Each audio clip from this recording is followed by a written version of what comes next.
Ini akan nyambung dengan gue lihat fenomena treadmill kredensial namanya ya. Maksudnya apa? Kalian tahu treadmill kan lari kan, tapi lari di tempat gitu kan, tapi tentang kredensial. Contohnya gini, ketika perusahaan zaman dulu ya, misalnya data entry yang gampang gitu, itu anak level SMK zaman dulu ya 10 tahun lalu, itu bisa kerja di situ untuk data entry, ya. Atau misalnya bookkeeping ya, pembukuan. Ini kita nggak ngomong accountant kayak di PwC dan segala macam, ini bookkeeping gitu. Bookkeeping yang sederhana itu anak SMK bisa kerjain sebenarnya. Cuman sekarang untuk lu bisa melakukan bookkeeping yang sederhana, lu harus S1 akuntansi.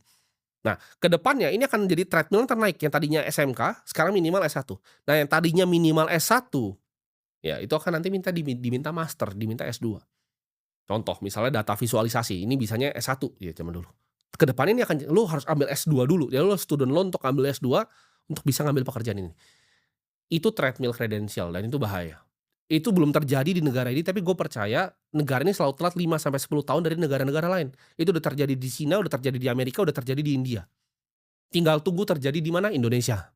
Kalau kita lihat bahkan instansi-instansi paling elit di dunia, ya kita lihat misalnya education empire paling bergengsi di dunia, itu semua apa sih? Itu semua cuman elit social networking, bukan untuk belajar. Untuk kalian bisa networking dengan orang-orang yang anak dari orang kaya, anak dari pejabat, dari berbagai macam mancanegara. Nah, dan ada faktor menurut gua faktor krusial ya, kenapa kelas menengah ini juga akan ditekan.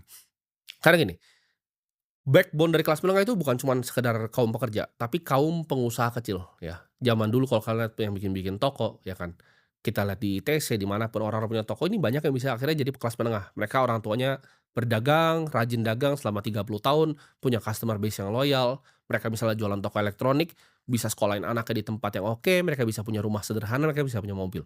Tapi dengan adanya platform digital, ini akan semua jadi sulit ya. Ini akan jadi kita sebutnya zero to one, nol ke satu. Ya. Ketika terjadi monopoli seperti ini, apa yang terjadi? Ya, orang yang punya toko nomor satu elektronik di Tokopedia dan Shopee itu omsetnya nggak bisa dibandingin sama yang punya toko zaman dulu, gitu. Kayak zaman gue pernah sempat jualan baterai juga gitu kan, zaman BlackBerry dulu. Itu gue bisa ngambil gitu dari sana. Sekarang itu arbitrase seperti itu udah nggak ada lagi. Semuanya akan dimonopoli sama satu toko yang paling besar omsetnya yang dia bisa neken semua toko lain dengan harga, ya. Jadi pemenangnya cuma satu 2 toko sekarang. Dulu itu bisa ada 100, ada 1.000 tokonya. Orang bisa dibagi berdasarkan zonasi gitu.